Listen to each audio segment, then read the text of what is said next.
What happened there? Are we live or what? Oh, we're not live.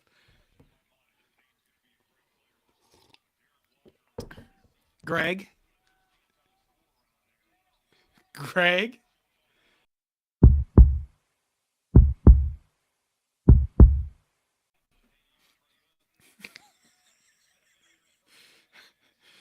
Hello, Unwalker. Well, I don't know what happened. Greg just went on and then he went away, and now he's throwing his hands up in the background in the studio, and I'm here by myself with a perplexed Greg, looking off to the side like he doesn't know what the hell is going on, and I'm sitting here watching Nebraska basketball because we're playing Minnesota, by God, and we're screwed around, and he didn't let them score for like the first I don't know how many minutes, and then. Now it's 10-9, and they're back in the game. I'm gonna try to bring Greg. I can't hear you.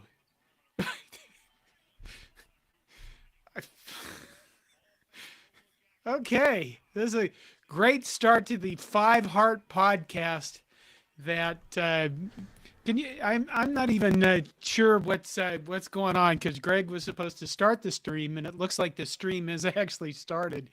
But then I can't hear a damn thing Greg's saying. Um, it would help it if you guys in the audience would tell me uh, whether or not you can hear me because I was just watching the game. Then Greg's going off. Then the sound's going off. The audio went off. The music went off. Uh, I cannot hear a thing Greg is John? saying. Now, yes, Greg. John, Yes, can you hear me now? I can hear you now. Just start. Well, I appear to be on some very bad delay on my end. Okay. Well, so how's everybody doing? Everybody can hear you, Greg. Just how about if we do what we did before one other time where we just started the show over again? Okay, go. Jesus. Okay, You know, I got it fixed. Okay. All right. So here's the situation. By the way, hi everybody. Welcome to an all new Five Heart podcast and other fun stuff. We had our internet provider was doing maintenance a couple nights ago, and this is the first time I've used my laptop since then. So I had to reconnect to the 5G. So Yeah. that's why, we're almost 4 minutes into this and I'm finally here. And Roger, yes, I do have a beer with me tonight. I did not last week, but I do have a beer with me tonight. I've also had to turn off my the stream of the game on my end just to try to, as I was troubleshooting. So, but this is fun. How are you? Yeah. Me? How am I? You look great. I think that's all going to be dependent upon whether or not we beat Minnesota 3 times this season. We can do it. I kind of made, when I started doing the reaction videos on YouTube, I kind of made this deal with myself that I would walk out, I would do the reaction videos, and then I would not be angry about the games anymore. But I'd really like us to beat Minnesota just because, I live with a Minnesota alum, and I want to. Here's the thing with Nebraska basketball. I mean, they kept Minnesota scoreless for 7 minutes, 6 minutes, and they were only ahead 8-0. Well, right now Minnesota's right back into it, and I want to see our basketball team just go out and stomp somebody's freaking head into the ground once. I mean, like, stomp the shit out of them, make them feel bad about being alive. I mean, we kind of made Iowa feel bad about being alive, but they're in denial. And I don't know. We just don't go. I don't know if that's just the basketball, the sport, or the way that we play basketball, or maybe we need some kind of to be in a certain amount of tension to play well or to score. Our baseball team apparently doesn't have that problem against Northern Colorado, though. No, we're definitely going to talk about that as well because they bounced back from. I mean, it wasn't a bad weekend, and I know you and Todd addressed this on the Monday Night Therapy. It wasn't necessarily a bad trip up to Minnesota. You had a win over a Vanderbilt, which, look, it's always nice to beat an SEC team because there's that perception that they're better at spring sports than we are. And then the win against Hawaii was expected, and then and this is why we're getting into, if people are seeing the title like baptism by fire, boy, you put a freshman out there against Ole Miss, and then you leave him there, and that's a baptism by fire. And because of that, Nebraska ended up losing. What did we say? What was it? 14-6 or something like that. 14-5. 14-5. So that's a baptism by fire. That is right or wrong. And I don't know what Coach Bolt, the mentality of leaving him out there on the mound to try to figure it out for himself. But and I, at the end of the day, the crazy thing is I'm not really mad at it because you've got to teach some of these kids, especially the highly sought after, highly touted incoming freshmen. They have to learn to figure it out. And I don't know. I think it's better that they figure it out in a non-conference, Cambria Classic game at the beginning of March, rather than figure it out at the end of April, middle of May, conference play, where it matters more. Let them try to fail or succeed before you necessarily go out and try to bail them out. I don't know what you're, because I know you were pretty opinionated about that Monday night, John. So has your stance changed at all about that? Do you think that he should have been fetched a little sooner? I'm not the greatest baseball strategist guy. I didn't get to play baseball much when I was a kid. My father died too young. I actually had to get a job at the age of like 13, 14. But I do think that, when you look at the non-conference season, I think it is time to, get your. I know we play the midweek games to get pitchers ready and to get pitchers, ready and get them innings and see if they're going to work out and I'm trying to experience. Yeah. But I guess you only get one chance to go up against a team like Ole Miss during the season, and I think Matt Hansen is probably right. Should have pulled him sooner. Yeah, I think so too. I think he was. I don't know. We're just guessing that Will Bolt or whatever the pitching coach was just trying to see. Okay, is he going to pull himself out of this? Garza came in and pitched pretty well after that. I just think that they were. I think we're seeing a Nebraska baseball team, and maybe this is too early for this, that can hit the ball well. I mean, really hit the ball pretty well. And maybe that's going to play out the rest of the season. Maybe it won't. I don't know. We're going to see what happens when we get further down the line. But I guess I wasn't completely disheartened by that game. No. And that was Caleb Clark who was on the bump at the beginning of that game on Sunday, correct? Right. And he bounced back because he pitched today. Obviously, if you're watching us, if you're joining us live, you know that we're doing this Wednesday night. If you're waiting and catching the audio version on Friday, that's okay. We still love you, maybe a little less than our people who are here live. But Caleb Clark went, two in the third innings, gave up one hit, struck out 4 in the win against Northern Colorado, so he bounced back real nice. In fact, as a team, you talk about a team that struggled offensively in that first weekend, right? Yeah. Which, again, they're playing down in San Diego. College baseball is just a little bit different in Southern California when you talk about Cal State Fullerton, etc. But, they had 5 home runs today.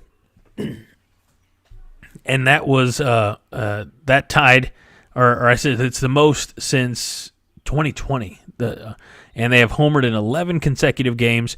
That is tying the 2004 team for the longest streak in program history since at least 1992. That's kind of cool. They're finding, even if it's against Northern Colorado. They are finding they're finding the ball better, They're locating the pitch. And look, now, as I mentioned, now is the time to work these kinks out so that when you get into conference play, which is not too terribly far down the road, I don't think, then you have a little bit more wherewithal. What did you see? I can't remember his name, but he plays for the Dodgers. And it was a weird statistic, like he hasn't swung the bat yet this spring. Oh, yeah. And 8 plate appearances, and he's walked 4 times. And he, because of a shoulder surgery or something like that, he's not swinging the stick. And the announcer, when you watch the clip, and it was like his like the video of his 4th walk, at bat or something like that. It's like, well, what's the point of even being out there? Because it's helping him see the ball out of the pitcher's hand, get a little timing down, and that's all you can ask for these young men who are, I almost called them kids, but for these young men who are playing at Nebraska, it's the same thing. You're working the kinks out now. You're trying to get that timing down. You have a nice win over. By the way, number 7 Vanderbilt. Let's not overlook that. Right. Ole Miss was number 4, and they're going to. Let's see. They won 12-1 yesterday against Northern Colorado. 14-3 today. They welcome Illinois State for a weekend series here this Friday, Saturday, Sunday. They have Omaha next Tuesday, and then Creighton March 20. And I'm skipping around, but Creighton is March 21st. That's a Tuesday night. Mark your calendars for that one, March 21st, and then that following weekend, March 24th, 25th, 26th, Illinois is in town, and that starts your Big Ten play. And it's weird because that's almost 2 weeks again until more Big Ten play. But they have Illinois, Michigan, Northwestern, Creighton sprinkled in there a few times, Omaha sprinkled in there, South Dakota State, Iowa, Minnesota, Maryland. Penn State, Purdue, a lot of Big Ten teams are on the schedule. Not all of them. No Michigan State, no Ohio State, but no Indiana. I was kind of surprised to that. But all we're doing right now, think of it. While the games matter, yes, you're not showing a whole lot. There's no you're not going to raise the stock of the team beating the snot out of Northern Colorado 2 games in a row, but it's spring training. You're getting things worked out so that here in a week and a half or so, when Illinois comes to town, you're ready to go. When you play Creighton in Omaha, you're ready to go. Cole Evans was, where was it? 3 of 4 with a double, 2 homers, 3 RBI, and 2 runs. That's pretty good. That's not a bad day. Charlie Fisher, 3 for 4 with a double, 2 RBI, and 3 runs. Gabe Swampson had a 2 for 4 day with a home run, 2 RBI, and a pair of runs. Bryce Matthews went 1 for 3 with a 2-run homer. Well, Griffin Everett added a 3-run homer. I guess the guy that I didn't think Bryce Matthews was hitting that well, or was never really hitting that well, and I think he's been knocking some balls out of the park lately. I mean, he had one against Ole Miss that was pretty good. And Nebraska is behind Minnesota by 5 points at this point. I don't know how that happened. I mean, obviously because they stopped scoring in Minnesota Star. But look, and as we kind of transition to tonight's game and Nebraska ball in general, calm down, Matt. We'll get to football. I'm going to favorite pin that comment, Matt Hansen, for a little bit later.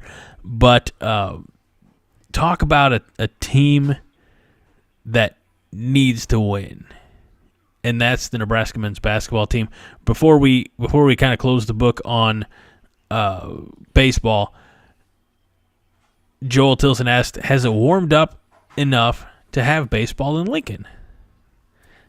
Now, I don't know, because I think that's a very subjective reality. You know what I mean, John? The Big Ten is, what is it?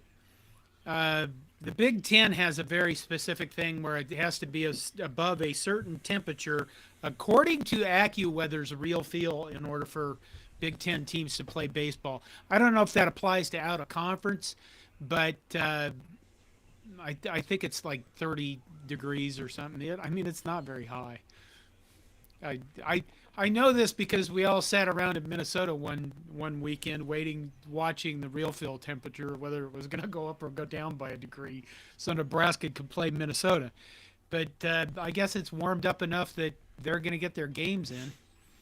You know, and I think people want to see them out there at Haymarket Park. So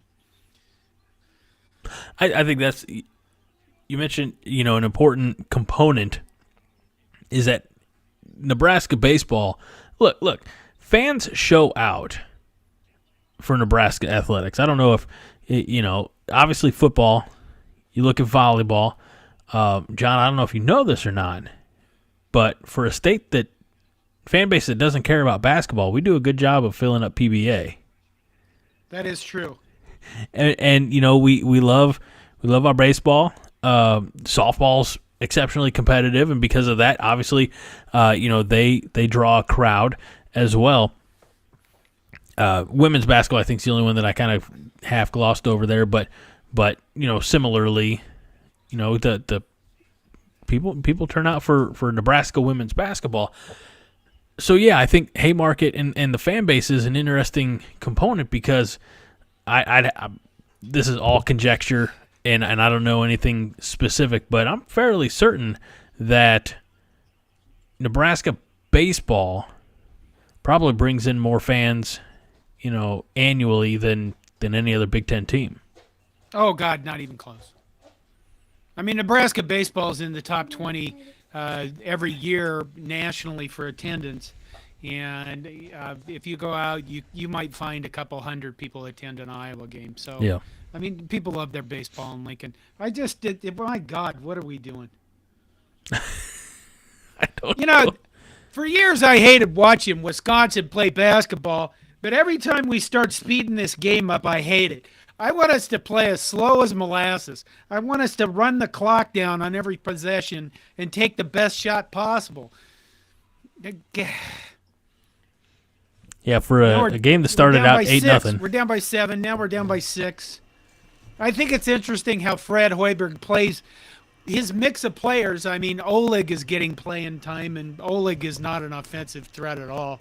William Breidenbach, I think, he's a guy we really need to get some scores out of and get some, you know, shots out of. Joel said he can barely hear John. That's because John keeps leaning back like this because he gets all freaked out about the basketball game. I've never been able to sit still in my entire frickin' life. And I'm not going to start now. Well, and also, you know, because you're looking down to watch the game. If I wanted to watch the game, I've got to look over here, which really makes for a great, you know, on-camera experience for the two of us and for our viewers. By the way, if I don't say it now, I may forget to say it.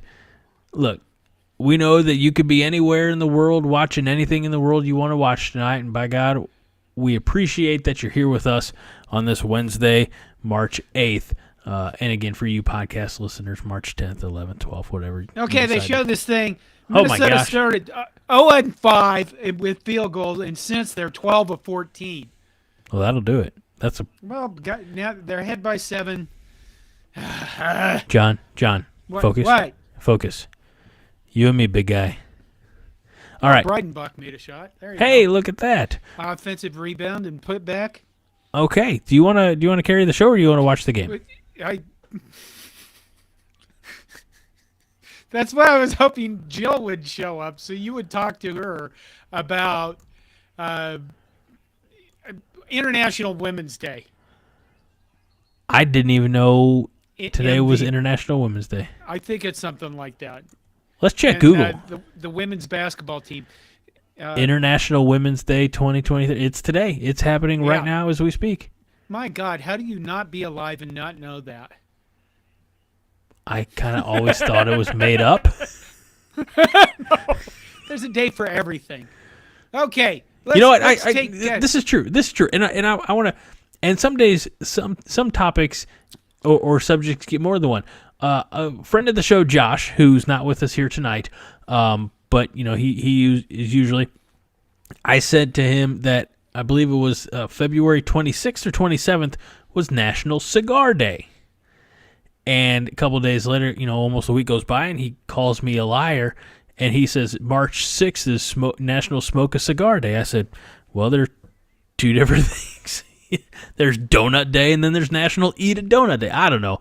They got too much going on. Joel Tillison asked, did Dylan Raiola sign for the Huskers? No, he did not. I didn't think so. I would. He's going to visit March 23rd. You certainly won't hear any. There'll be nothing done before that, and I'd be surprised if he doesn't. If he's going to sign for Nebraska, it'll be quite a while. Should we actually do something like this, like David? Yeah, but I was going to save it till later. What for later? For what? For me yelling at the basketball game for more? Yeah. I'm actually turning off the basketball game because you're making me sad, John. I want to be here with you. I want to share this time with you. We only have so many minutes in life, and I don't want to waste them looking at a screen when I could be looking at you.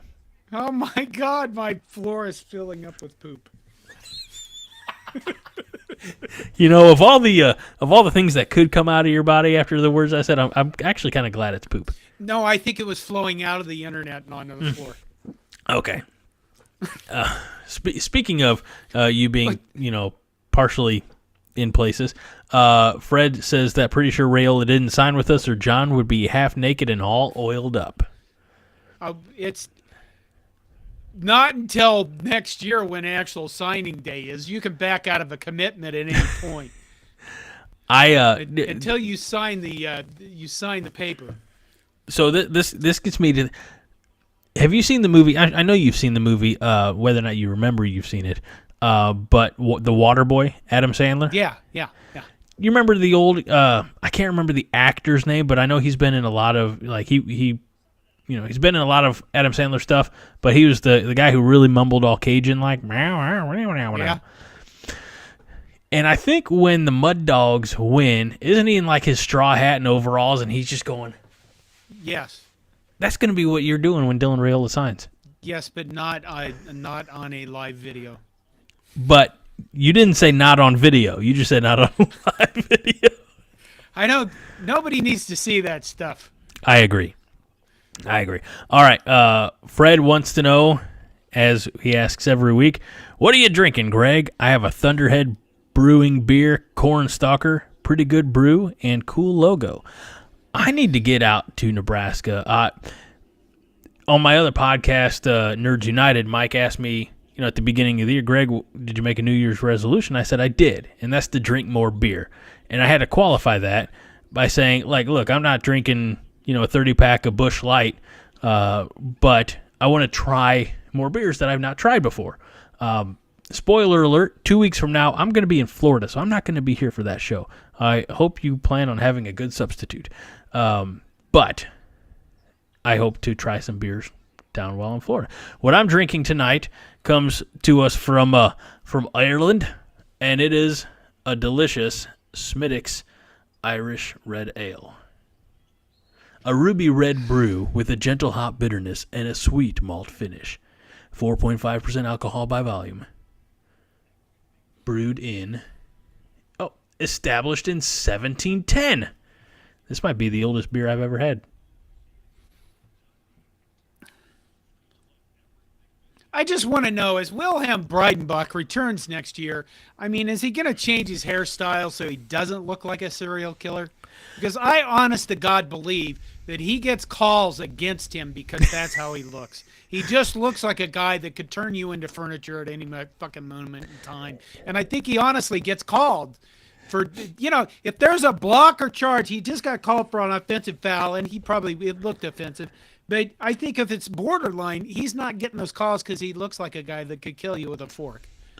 Well, to quote stand-up comedian Ron White, that's profiling, and profiling is wrong. Is it, though? Here's the thing. Because I think I'm only saying what other people are thinking. Here's the thing, and this is the key. How tall is he listed on the university website on Huskers.com? How tall is Wilhelm Breidenbach listed? Do you realize that because he slouches, he's only probably about 6'8"? What I would like to see, and this is look, this might sound like your mom telling you don't slouch, take your shoulders back, but if he did that, he'd be a legit 6'10". And what I would like to see is for him to bulk up a little bit. I don't think he's got the size, not the height necessarily, but the size to compete seriously with other big men in the Big Ten. Yeah, he is listed at 6'10" on our roster. So yeah, you're right. He is kind of slouchy. Thank you. Can you say that again? He is kind of slouchy? No, the part before that. You were right. Oh, thank you. Did you need to hear that? Because I don't have 3 small children. I don't get to hear it ever. So I appreciate it. I appreciate you looking out. Matt says, John, you should get your dog a jersey. Here's the thing with the dog. We normally lock her downstairs. And we've done that for a long time because she has problems with her legs. Lately, in the last 2 months, we have not done that. So she doesn't want to be in my room anymore. She wants to be with other people, apparently because she's sick of me because I'm home all the time. So I'm not getting my dog anything. What if you could get her a doggy cobby shirt? Take her around the neighborhood. I don't think my dog's doing she is not wearing anything. She is a 105-pound dog. She's very active. We're not putting anything on her that she isn't going to just tear off or, just shred to pieces.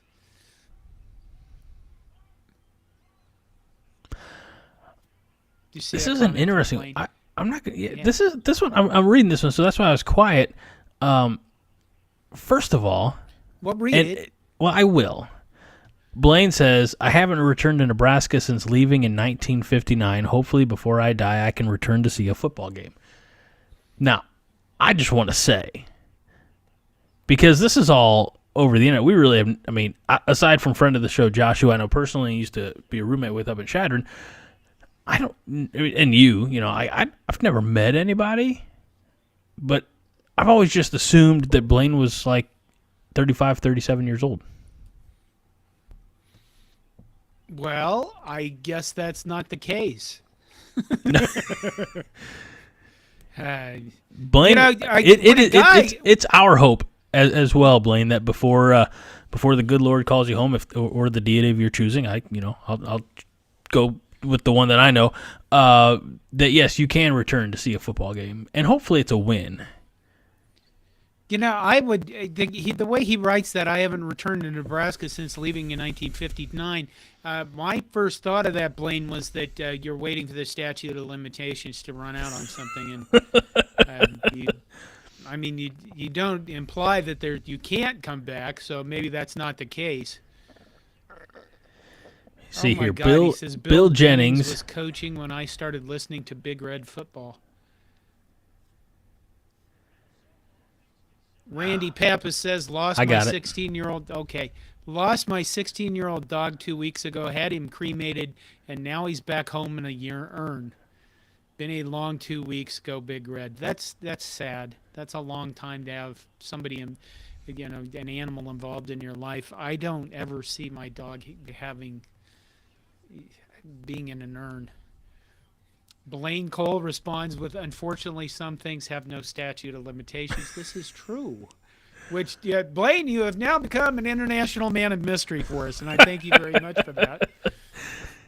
Is that your real name? Can I just ask, is Blaine Cole your real name? And follow up, if we're working off of an alias, well done. Change it again. Come home. I guarantee you. Maybe that's what Nebraska football is missing. Maybe they're missing Blaine in the stands. It's halftime. Minnesota leads Nebraska 37-33. So I'll pay attention to you now. Maybe you should do that one question about football. Okay. Let's do that one question. Actually, this is more of a statement. Joel Tilson says, I'm reading how dysfunctional Nebraska was with Scott Frost from a former Husker football player. I remember hearing, I didn't read the article or the social media post or whatever it was, but I remember hearing that a former player, and, according to Joel's comment here, he didn't include a name, so I'm guessing it's, system of anonymity. But, we all kind of suspected that it was chaos, right? Behind the scenes. Yeah. And I don't know about necessarily the specifics, but boy, howdy. It is not looking good. And we often, maybe a little too much, gave Frost benefit of the doubt in that first year or two because we said, oh, gosh, we had no idea how, bare the cupboards were, after Mike Riley. So now, how much of a leash or how much leeway do we give Matt Rhule when we're hearing all of this other stuff come out about the dysfunction and the, conditioning or lack thereof? How do we give Matt Rhule the same type of benefit of the doubt that we apparently extended to Scott Frost for those first couple of years? I would hope not. Yeah. I think the thing is this. The signs, there was a lot of signs there. And you know what? I'm going to toot my own horn for a minute. I said the guy should have been fired a full freaking year before anybody else did because it was pretty easy to see with the problems. When you show up to events and you have a chew in and you can't button your tie up and you act like a jackass when you're supposed to be representing the University of Nebraska, you really you're the most unprofessional person ever. If we see Matt Rhule doing that, we know something's wrong because he can show up and present himself, and he's done a damn good job of it. But I think that here's what Nebraska fans do. We win the offseason. That's who we are. We drink the Kool-Aid, and we are, we're ready to go by the time the season goes around. I think Big Game Boomer is the guy on Twitter. They're always releasing some list, and one of them was fans who think they will win the national championship every offseason, and Nebraska was listed in there for good reason because it's who we are. Nebraska football is everything to us. But listen, I heard from a lot of people in the 2021 season when we were losing every game, and I started getting really irritated with it because, honestly, because that's my job. I'll tell you about that in a minute. I started getting irritated with it because he started to look like a guy who was having issues. That's the honest truth. I don't know if you've ever seen the movie World War Z. I'm going to take a weird way of explaining this to you. But in the movie The World War Z, it's the zombie movie, they talk about Israel. And the whole book is very good. I thought the book was very well done. And I liked the way it was written. But in World War Z, they talk about how Israel had a group of 12 men. And if all 12 of them agreed, it was the job of the 12th man to make the argument against what everybody else was believing in because it cures your confirmation bias. And my entire career in IT has been going into places where they had problems, going into failed projects and looking at them and then coming up with solutions and asking myself, what if I'm wrong? And I think the problem with a lot of us, and no matter what it is, our confirmation bias for things is so strong that we do not ask ourselves, what if I'm wrong? because I don't know why we're so afraid of that. But when you looked at our former coach, there were just signs everywhere, all over the place, that we were having problems. To that end, Owen Walker says, I feel like his father passed away, and in the 2020 COVID year, he realized he couldn't recruit and coach and gave up after that. It's a lot of theorizing, but it is. And honestly, here's the problem I have with this.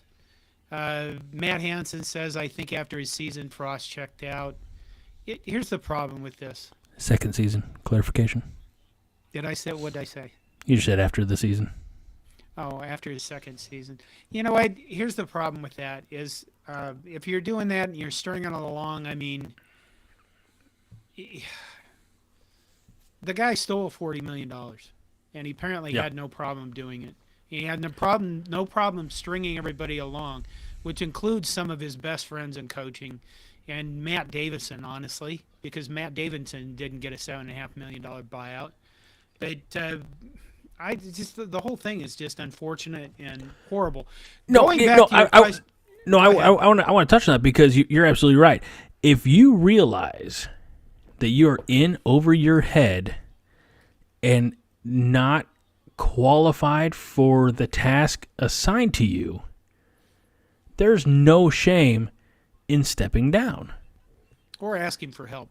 Or asking for help. But I guess my thing is, look, if he got in a bad way mentally, after his dad passed, all you got to do is say, you know what? I need time. I need to step away. I need to, and honestly, if he would have done that, and I'm not saying that's exactly what happened. We're all kind of piggybacking theories at this point.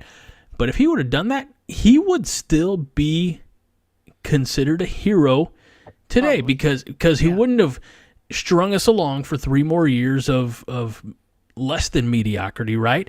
And he would have saved the, not to say that it all comes down to money, but he would have saved the university a lot of money, and he would have saved face. He could have used that as an out.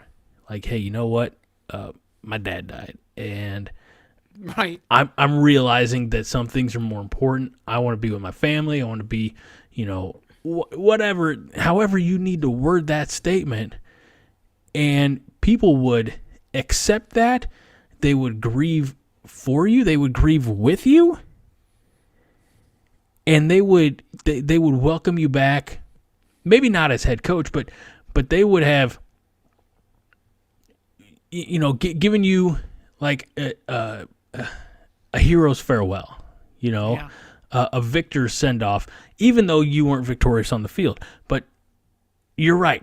Instead, what he did is kind of doubled down, buried his head in the sand, and took $40 million from the university. Yeah. So, Joel Tilson, that article you read, was it actually on a website somewhere, or was it on a bulletin board, or what was it on? Do you want to do that Randy Pappas comment? I do. Okay. Before I do that, though, going back to that column or article or Facebook post, I thought Blaine had a very poignant, very brief follow-up, but he says, no code of silence? I think there was a pretty very, very, very strong code of silence. Yeah. That, they kind of got broken. Not very much. No. Unbelievably shit ton of people that knew that there were problems and didn't say a damn thing. Yeah, but I mean after the fact, like what's the point of coming out now and shedding light on all the misadventures of HCSF, Like it's not changing the past, and all it's doing, like I don't want to hate the guy. I don't want to feel bad for the guy. I'm not saying that I'm numb, but I'm just like, okay, he was our head coach for 5 years. It didn't work. Now he's not our head coach anymore. I don't need former players to come out after the fact. Come out during the fact. Come out while it's going on and then maybe you can affect change, but don't come out after the fact to try to, kick a guy who's not a factor anymore. Let's be honest about that. What would we have done if somebody would have come out and started saying shit about Scott Frost? Nothing. Well, I got a fair amount of emails from people who were not very happy with me with my commentary. My pretty sweary commentary all throughout 2021, and then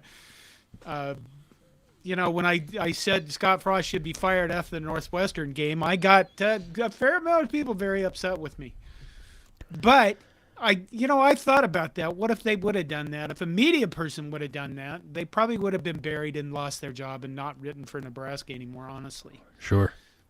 If a former player would have come out and done that, we might have said they had sour grapes because they couldn't be part of the program or something like that. I think our bias was just so strong. Sure. Our want for him to succeed was so strong because we want a winning football team that he really just had to burn himself down.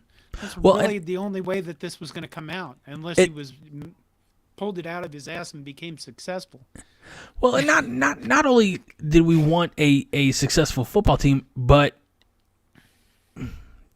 I think so many of us wanted him to be the guy that was going to resurrect this program, and that's kind of how we hoped Frank Solich was going to be the guy who at least maintained momentum. When that didn't work, we hope Bill Cowan.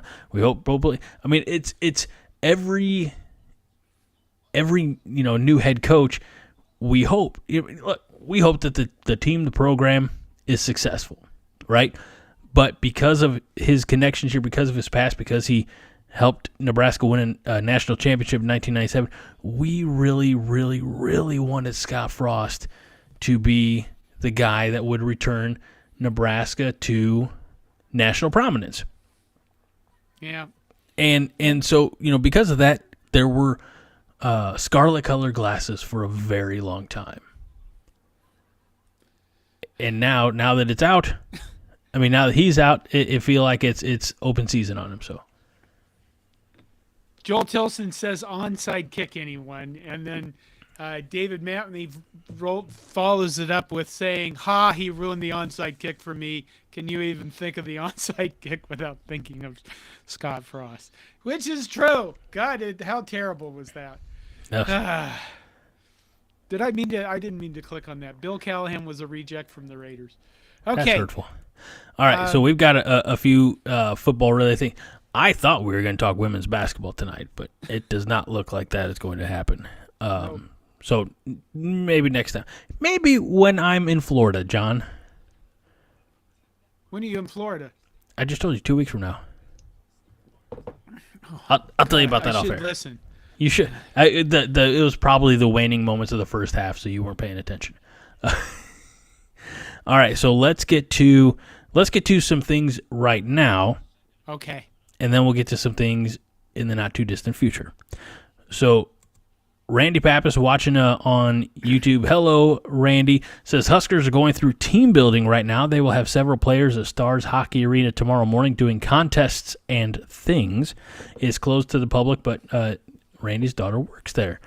Well, that would be fun. He also jokes. He's like he doubts anybody's going to be on skates. So I think it's interesting that they're doing the contest thing, because I'll admit something about myself. I play video games to earn those little badges, even though I'm like Battlefield 1. I played that game forever just to earn like little sniper badges, and I'm the worst freaking sniper. I'm not fast. I'm terrible at everything, But it's weird when you get those little badges. You feel like you accomplished something. So, when they're doing these contests, especially if you're a competitive person and you don't like to lose, competitive people don't like to lose in anything. And that includes silly contests that you're doing while you're probably working out, or you're going through whatever it is they are doing. I think winter conditioning is past, and we're waiting for spring practice to start. You're absolutely right. And these contests, and again, I don't know the nature of of what these contests are going to look like. But you're right. It's not going to be, for depth chart supremacy or, number one offense, number one defense, things like that. This is going to be get a little bit of that competitive fire going here in the second week of March and have a little fun while you do it and start to, you've been winter conditioning, but start to kind of open up, as a group. There are a lot of new faces on this team, and it's going to be about incorporating them, kind of find out. Look, as you mentioned, that competitive nature of things, you can go out there and you can half-ass a lot of this, silly stuff or team-building stuff, but I bet you that there are going to be guys who are taking it serious. At the end of the day, everybody's going to shake hands, get along, and they're going to have some fun doing it, but isn't to see the who wants it type of thing, because there's not really anything on the line except for private bragging rights. It's just who's going to go out there and maybe make the biggest impact on these, team building exercises. It should be fun. I was going to say something. Okay. Then it just went zoom. Perfect. Maybe I know what it was. Maybe for the contest they'll have log rolls and see who pukes last. Oh my! I'm got some good comments here. I'm just starring them. Okay. Favoriting them. Well, you might as well get into them before the half starts. Jeez, you know what? You need to watch your attitude, John. I'm competitive, and you're just loping around.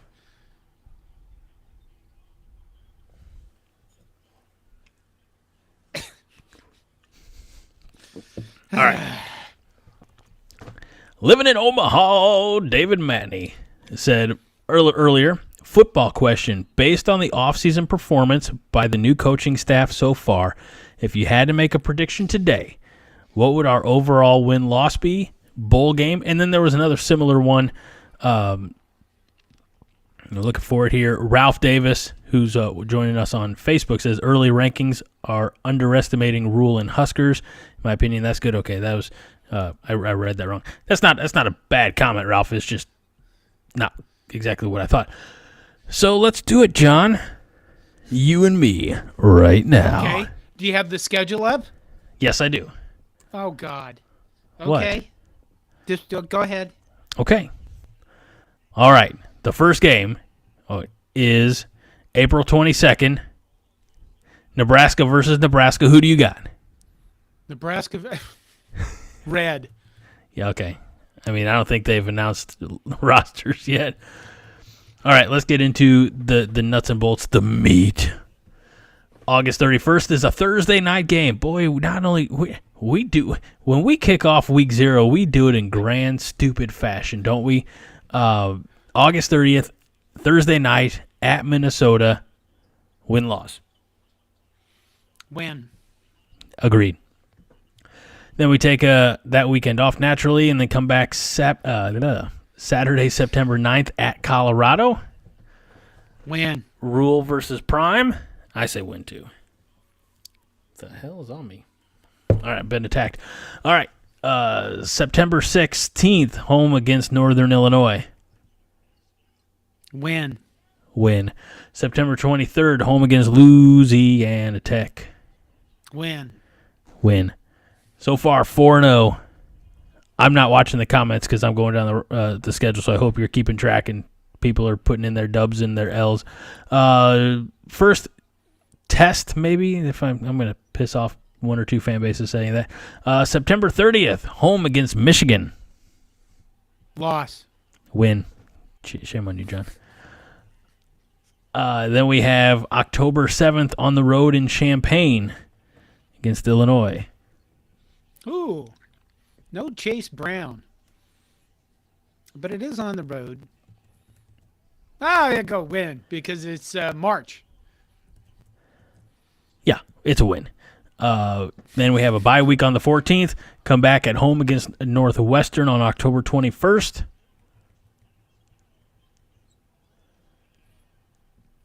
What? After Illinois on October 7th, we have a bye week on the 14th. Then it's home against Northwestern on October 21st. It's a Saturday. It's football. It's a win. Northwestern is just, man. They lost their defensive coordinator. He really has not pulled it together yet. Then I agree. It's a dub. Homecoming, October 28th against Purdue. The non-Jeff Brahms. I think that really Jeff Brom leaving, I think that's really hurt them. And that, there you go. Would you say, and maybe I'm overemphasizing, I don't think so. Would you say his loss is crippling to that program? I think we'll see how the new coach does, but yeah, I think they had a good coach and he's gone now. And I don't remember who the new guy is, but his first year at Purdue, he's going to try to do things, and I don't think he'll have the same success that Jeff Brom did.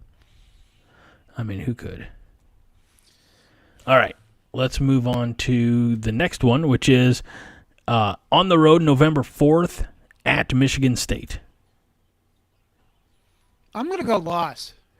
No, it's a win. Everybody knows that. Then we're back home November 11th, Veterans Day against Maryland. Win. On the road November 18th, Camp Randall, Wisconsin. Loss. Win. And then November 24th, it's a Friday. It's not just any Friday, it's Black Friday. Home against those turds in the Punch Bowl, the Iowa Hawkeyes. Win. So I have, again, 12-0. You have 9-3 with losses to the two teams from Michigan and the one from Wisconsin. And so there we are. What did I do? I did like 10-2.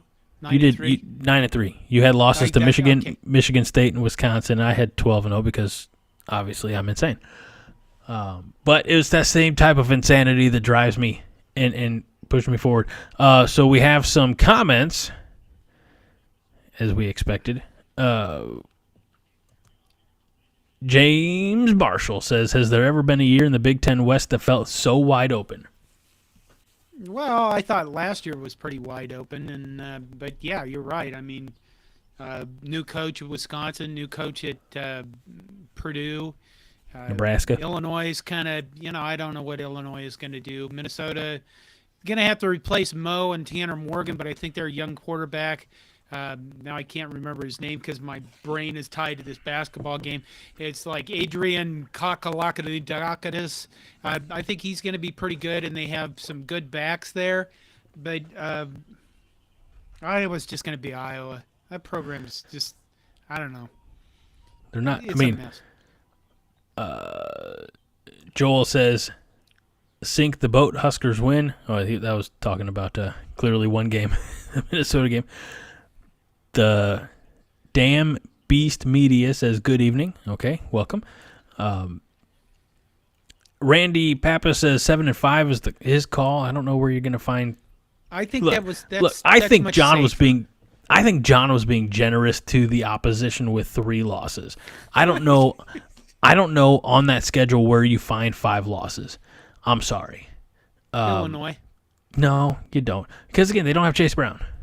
They have nothing. They'll have somebody else. They have nothing. Okay, they have nothing. Don't make me go to that game and prove you right. You know what the big key here is where are all the receivers going to come from that, last year receivers from Iowa were like huge parts of Purdue's offense and other teams' offenses.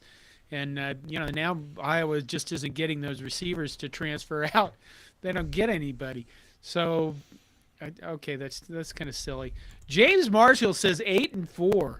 We're getting there. Pump the brakes. Well, I'm trying to listen. I am trying not to smash my iPad. That's what I'm trying to do right now. Okay. What's the score, John? What's the score? It's 52-42, and we are not winning. Oh my gosh! They need to slow down. Slow down. Take your shots. Make some passes. Just run down the floor and jack the fucking ball up the first chance you get. Okay, right. Go on. Joel says Big Ten championship. That's easily going to be Nebraska Penn State. Nebraska Penn State. Why not? Okay, it is March. I like your optimism. All right. Getting back into these comments, Owen Walker says 6-6. Let's be honest, we won't have a great season until we get offensive and defensive lines, unless Ewok, come on now, can get these underclassmen ready. No matter what, every big team will outmatch our lines. He's right. I mean, we picked up some offensive lines guys. Again, my brain's not in this, but Bryce Benhart has to become a serviceable tackle. It's going to happen, John. It's going to happen. Okay. Our Dominic Raiola, is that the Raiola that is our coach? Why did they name everybody with a D? Couldn't they is there a Travis Raiola? Is there a Jim Raiola? God. It would be Donovan Raiola. He has to prove to be a decent offensive line coach, and I think Owen is correct. Because if we don't, then we're losing to Illinois and we're losing to Minnesota, because Minnesota will just do what they've always done, get ahead and just run the ball at us with nickel duo and inside zones and outside zones play, and then throw one ball over the top and bam, they've scored again. So, those are 2 more losses if our offensive and defensive lines don't come around. Get your head out of your ass, John. Well, that's why I predicted a loss against Michigan State. Living in Omaha, David Matney says 10-2. Joel says Rose Bowl game for the Huskers. No, Huskers going to be in the playoffs. I don't know. I guess maybe that could include the Rose Bowl. I don't know. Blaine says, if your prediction is correct, I will put it on an engraved plaque. Incorrect, I will embroider it on the trapdoor of my Long Johns. He's got to be talking about mine, I'm assuming. My 12-0. 9-3, Fred says, sounds nice, but it could easily dip to 8 or 7, or much less. That O-line is the same as last year. Here we go. Owen talking about last year was wide open, and this year all the 6 quarterbacks and running backs will be gone. We're moving along. James says 8-4. I think we mentioned that before. You got ahead of me. And Randy Papa says, God, I hate living half the year behind enemy lines in Iowa. The people are great, but you put sports in the conversation, they lose their minds. Oh, we haven't even scratched the surface of Iowa's tomfoolery. We will get there. Then Randy says, does this mean we're not going to win 4 and get on NCAA bubble? Talking about basketball? No, probably not. That's a foul! All right. A Damn Beast Media says, he's an SEC dude. Thanks for letting me stick around. I have a lifelong affinity for the Huskers. Plus, I have a good friend that was the director of fan experience for Nebraska for a few years. Well, that's pretty cool. John, I feel like, did one of us, not in podcast form, but didn't we have an interview with someone who was the fan experience or media something or other person at the university years back? Maybe. Perfect. James Marshall says Illinois or Minnesota will probably clip the Huskers, add the 3 losses that John picked. So that's where he gets his 8-4. No, Fred. The Smittix high alcohol content is only a low, modest 4.5%. Let me tell you, Smittix has been brewing in Ireland for over 300 years. Like the castle at the heart of Kilkenny, where Smittix was founded, our brews have stood the test of time. This ruby red brew earned its rightful place as Ireland's most loved ale. Now brewed in Dublin, this red ale has a blend of mild hops, sweet malt, and roasted barley. You're welcome. Tom and I got hit in the face, and they didn't call a foul. Of course not. Why would they call a foul? God, he got poked in the eye. That's what we need, is Tom and I getting poked in the eye. They had to stop the game for him. It's 52-46. 13-12 left. 52-46, so we're making a comeback. When Nebraska wins a Big Ten title, will John scream one ring to rule them all and hit Todd with a Flying Salami Brothers clothesline? If I'm in the same room from him, you're damn right I will. One ring to rule them all. That's pretty good. Yeah, it is pretty good. Very good job. Very good, Fred. If Nebraska what do you do for wins, a living, Fred? I hope he writes jingles. If Nebraska wins a national championship with Matt Rhule at the helm, I hope that is the commemorative, celebratory shirt. One ring to rule them all. That'd be Oh, wait a minute. This is getting interesting. Our new friend from SEC territory. Hold on. I got it. This is all right. Bonus fact from a Damn Beast Media. I used to work side by side with Trev Alberts when he was at CNN Sports Illustrated. He worked on the college football show. Who are you? You're this enigma. John, you're not paying a lick of attention, are you? I am. He worked with that guy, Trev Alberts, when he was at CNN Sports Illustrated, worked on a college football show. Yeah, I saw that. Okay, what? If I would have taken that comment down, you'd have. This is why I typically watch my Nebraska sports by myself. And when I was at the game Sunday, I had a conniption fit with people around me, and they were like, "Oh my God, he's having a seizure." This is exactly why. Didn't I tell you that the game was going on during this? Yes, but didn't I tell you that I probably wouldn't be home in time to record tomorrow night, and so it had to be tonight? Oh, yeah, that's true. Yeah. Okay, keep going. I'll try to pay attention. No, you won't.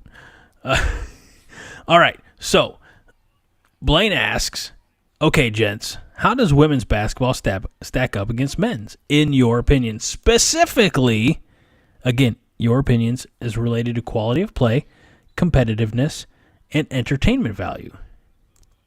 Oh, you mean overall? I thought he meant Nebraska's programs. I think he does too. Does he not? Blaine, we know you're there. Women's basketball is its own sport. I mean, you're not going to see the physicality that you do. You're not going to see the jams. But you are going to see, I think, just set plays and three-point shooting sometimes is pretty good. You know, I haven't paid attention to our women's basketball team because Jill usually covers that. I will say about our team that Amy Williams' inability to get her teams playing consistently throughout the seasons that she has is extremely frustrating. I think that she has some good players, but like who they get destroyed by? Did they get like blown out? They lost to Minnesota, for God's sakes. Yes. And I realized they lost at Minnesota, but they lost to Minnesota. Minnesota like won one conference game all season, and then they go into ranked Illinois and blow them out by 40. I don't get why our women's basketball team can't be more consistent. And I know sometimes people write it off like, oh, our players are young, but Amy Williams has been around for a while, and quite frankly, I think she should be making the NCAA tournament like every year or every other year. The team nobody ever talks about firing the women's coaches, and quite frankly, I think that nobody ever talks about Amy Williams being on the hot seat. Yeah, John, maybe that's a conversation that people should have. Not on International Women's Day. Oh, you're right. I'm sorry. Save it for next week.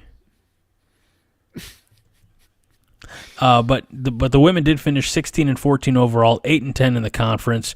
They were 10-5 at home, 4-8 on the road, and 2-1 in neutral sites. They just, I'm trying to put this not even streaky, but just inconsistent. You know, and maybe the best word, like one word to describe Nebraska women's basketball in 2022-23, unpredictable. Because you're right, they'll go up against a ranked team and perform admirably, and then they'll go on the road to Minnesota and give Minnesota's first conference win in like 2 years. So. Oh my God! Somebody said Kathy Ireland, and I'm completely so distracted now. I'm not gonna lie. I have to make sure I phrase this correctly. Because I was talking about Smittix in Ireland. Have you met Kathy Ireland? John, have you met Kathy Ireland? No, I haven't met Kathy Ireland. All right. John, can you talk for a minute while I do a little bit of background work here? Oh, okay. Yeah. What would you like me to talk about? Buddy, you talk about anything that makes your heart happy. I'm going to talk about what's this? The damn Beast Media guy who said Trev was a hell of a player and a good dude. You know, Trev Alberts was actually one of my more favorite players when he was at Nebraska. I just thought he number one, he was an excellent player, and number two, he played with one arm for a while because of an elbow injury. I don't remember this off the top of my head. I remember, I believe, when he was drafted, that one of the Ursays, was it Jim Irsay, went off on him at the NFL draft about him being drafted and called him all sorts of names. And then somebody else, Joel Tilson, said Trev was always worked up at ESPN. Well, out of fairness to Trev being worked up at ESPN, I mean, he did have to sit next to Mark May. And I think just sitting next to Mark May would, it'd be like drinking 8 Monster drinks in a row, or being, just being like next to a stack of meth. Because I didn't mind Mark May. I thought Mark May and Trev Alberts actually did a good job, but they were hot takey as it gets.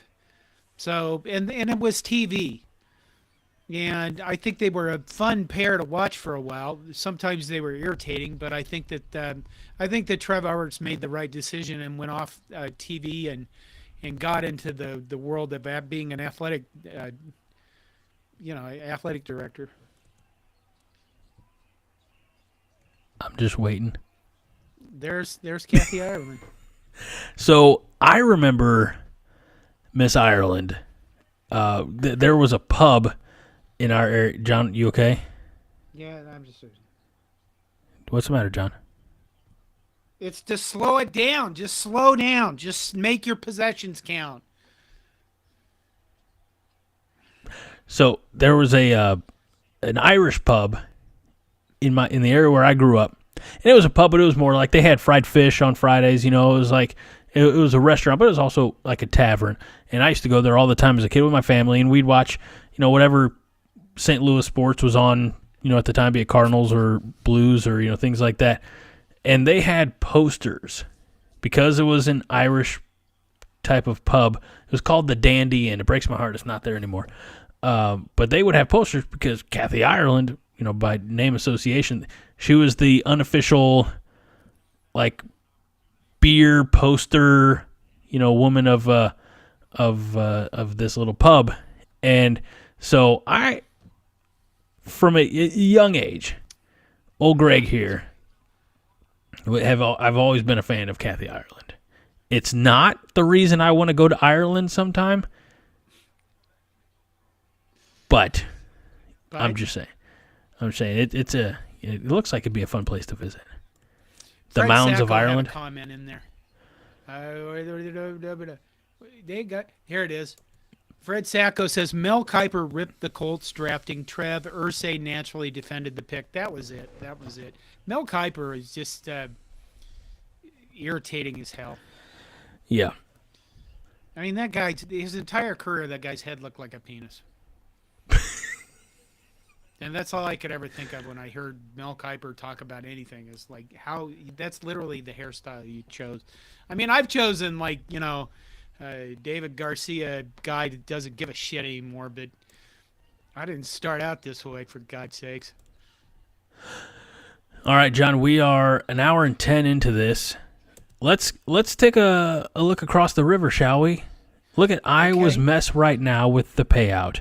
Randy Papa says, I own a home in southwest Iowa 6 months a year and live on a lot in motorhome in Nebraska the rest of the year. Us taxpayers are on the hook for $2 million. I don't understand how they did that. I really don't. How is it that Iowa, a Big Ten school that makes as much money as other Big Ten schools, can't pay for their own problems?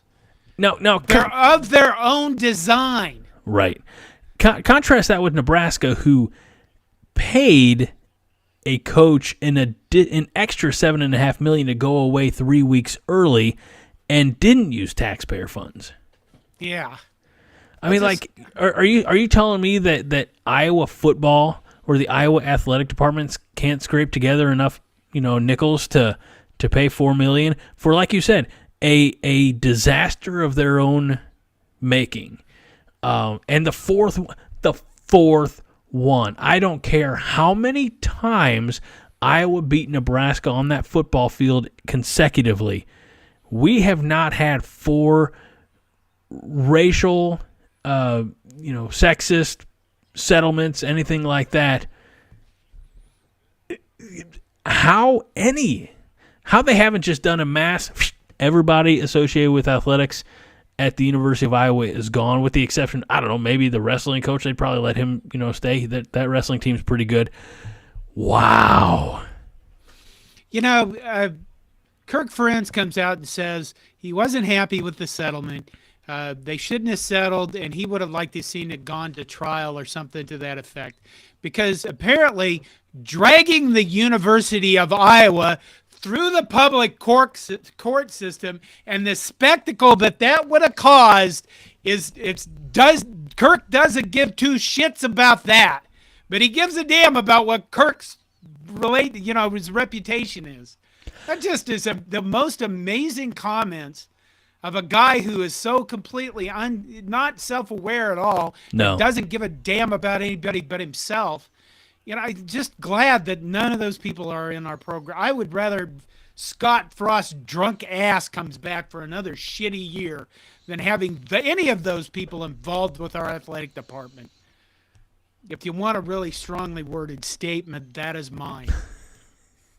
And we got to touch. Blaine says, I got to jump down here. Yep, come on. Keep. Yep. I thought I mentioned that. Oh, too much. Too far. There we go. I thought I mentioned that Nebraska paying Scott Frost extra to go away early did not use taxpayer funds.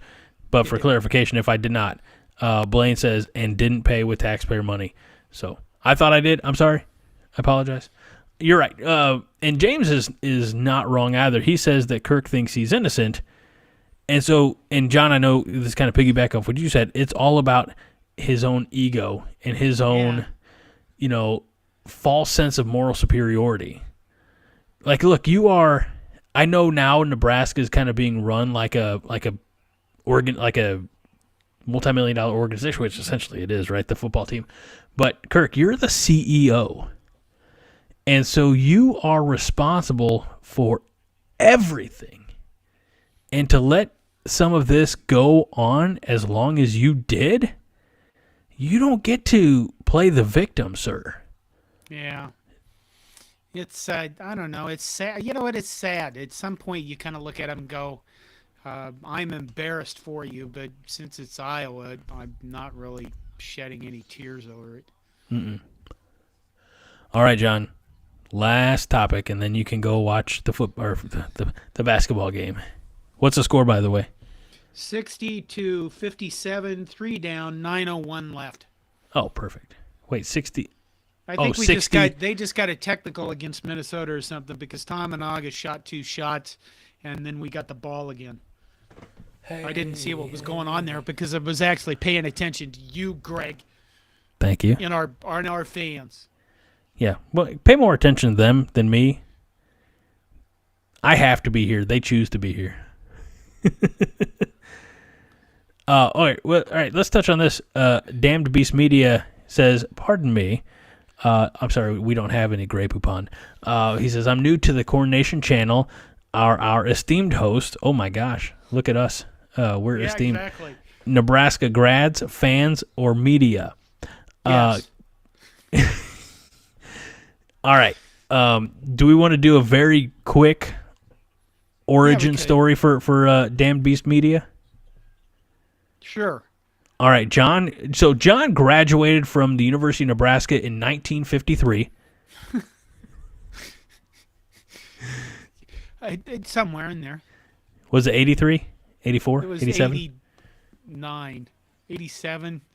What do you want from me? I can't remember. I'm old now. I thought you got on campus at like 80 or 81. I did get on campus in 80, and I spent 7 years there cramming a 4-year art degree into it, okay? I had a made me damn so good happy. time in college, and I learned a lot. Made me everything I am today. So, yes, I am a Nebraska alum. I am a Nebraska fan, and technically, Corn Nation the YouTube channel is an offshoot of cornnation.com, the SB Nation Nebraska site. So technically, we are media. Put it this way. Here's how I tend to explain this to people. I don't think the rest of the Nebraska media sees this as media, but the Nebraska Athletic Department sees this as media, and we act accordingly for their rules with regards to credentials. And, if they send me a nasty note and say, please don't do this anymore, I tend to listen to them. But I will say this about the Nebraska Athletic Department. There has been very few times, even as mouthy and horrible as I've been over the years, that I have ever heard anything from them with regards to telling me how to do things or asking me to not do things. So I think that they're an excellent athletic department. I, honest to God, have heard through other channels that because of me and because of our site, that the Indiana sites couldn't get credentialed because Indiana's athletic department is so fucking up and in their own ass that they're picky about who they give credentials for, and they use me as an excuse not to credential their SB Nation guys. So All right. Nebraska's been very open. And Dan they're very Beast good to work Media. with. If you are truly new to the YouTube channel, like you say you are, and I'm not questioning that. I just want to steer you towards a little post-game reaction video that I believe the kids use the word viral. Our boy John went viral after the Minnesota 2021, game. It was 2021. I believe it was specifically October 16th, 2021.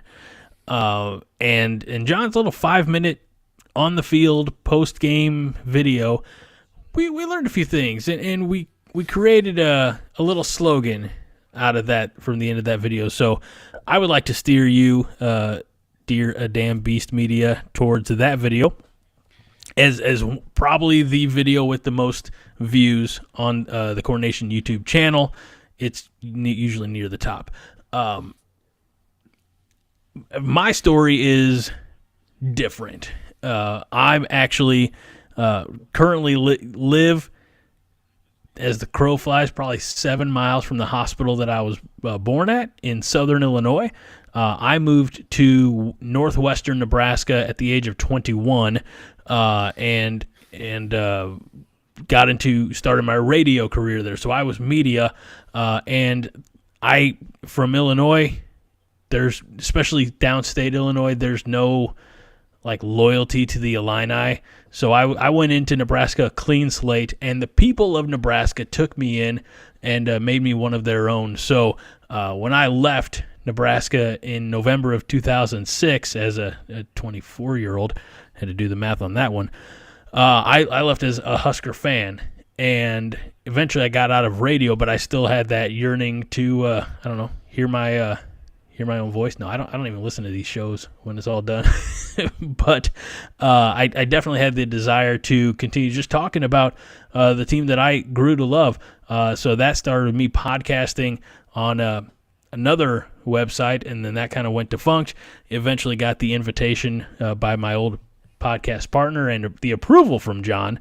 And then I've been podcasting here on Corn Nation for, I believe, about 10 years. I'd have to go back. Really? I think so. You want me to find out? They just go by. Hold on. I got this. One of the things I think I'm going to do in the next couple days is actually do like a channel. When you go to a channel and you're not a subscriber, there's supposed to be a video that pops up about this channel. And I think that I will... I think that I'll do one of those because, we tend to be all over the board with our content. So the first podcast that I ever did for Corn Nation, or at least the first one that I still have saved, was December 4th, 2012. And we called that show, regulars of Corn Nation would know about Brian Toll.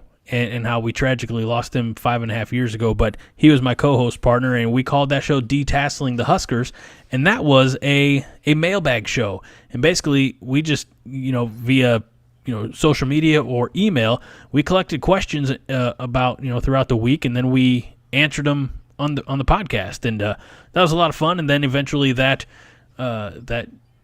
show kind of disappeared, and then we came back as the Five Heart Podcast, and so that's my story.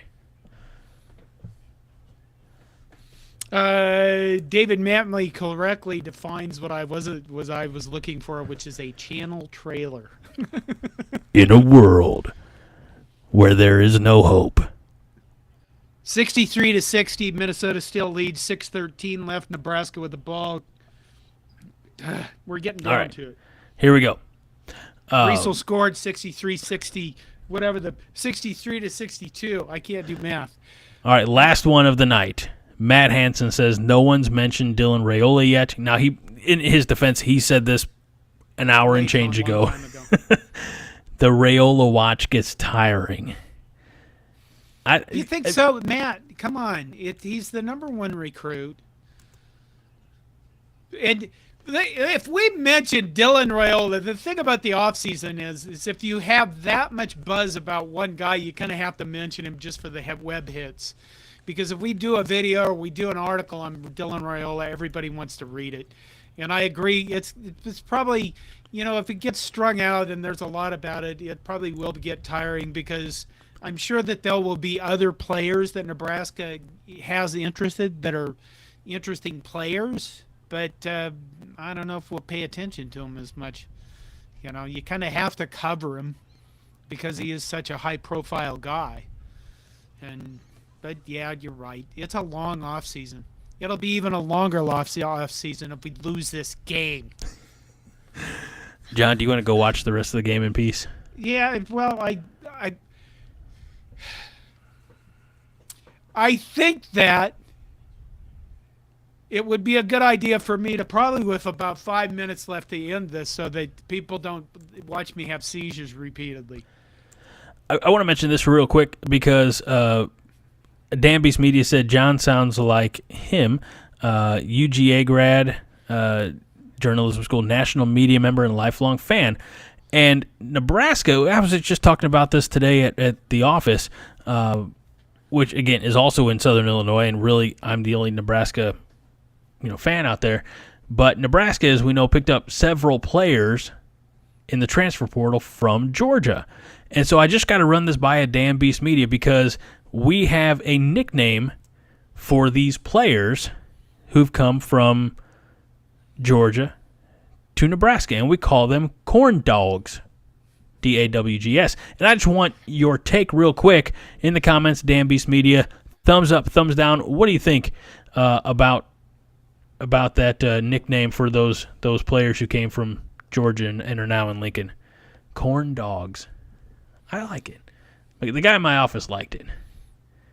I used to shoot games, and not a lot of them, but I if you'll notice the photography behind me on the wall, I shot all that stuff. So I probably will not be doing that anymore, because I do have a brain injury, and because of the brain injury, my balance is pretty crappy, and it doesn't seem to be it doesn't seem to be really getting. But I put it this way: I'm not going to trust myself being on court side or next on a football sideline unless I feel that my health is 100%, and it's just not. So there you go. All right. Randy Pappas says if Dylan comes, he comes, but he's not Tommy Frazier. Not yet! First, he's got to run over 8 Florida Gators, and then he could be Tommy Frazier. He'll be Tommy Frazier. All right. Speaking of which, one of our off-season shows could just be horrifyingly mad speculation about what if Dylan Raiola replaces Tommy Frazier as the greatest quarterback ever. What would he have to do? Back-to-back national champion. Yeah. Yeah. So, I mean, that's a fun speculation show. They'll kill us. They'll kill us in the comments. They won't want to be around for that episode. If they thought that I was high from one beer and my 12-0, then they'll crazy. So, all right, Dan Beast Media, we got approval, corn dogs, and he appreciates the correct spelling. So, all right, that is it, John. You've checked out. You checked out an hour ago.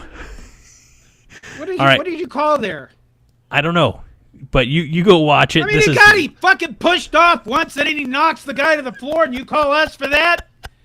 He's got the arm bar out there. You want to go watch the? Yeah, I should.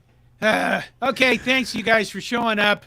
Go Everybody. Big Red. Nebraska needs to pull this out. There's 5 minutes left.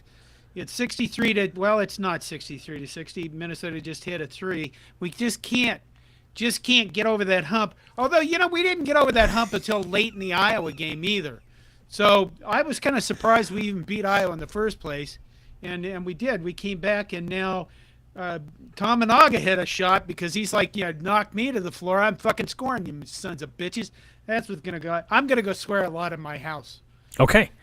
What I am actually going to do is I'm going to take a towel and just put it like Jerry Tarkin because it's late. My wife's asleep. Okay. From arm bars to arm punts, this show has it all. Thanks, Blaine. All right. Take care, everybody. Thank you so much for joining us. As I mentioned before, you could be anywhere in the world watching any other program, and we appreciate you spending some time with us. Yes, we do need to give John some type of sedative, and hopefully it's a nice sedative, a Nebraska basketball victory. He's going to go. He's not paying attention now. For John Dam Johnston, our founder and fearless leader, I'm Greg Mahochko. This is the 5 Heart Podcast, where we remind you each and every week that 5 Heart is all the heart you need. John? Go Big Red. Good night, everybody.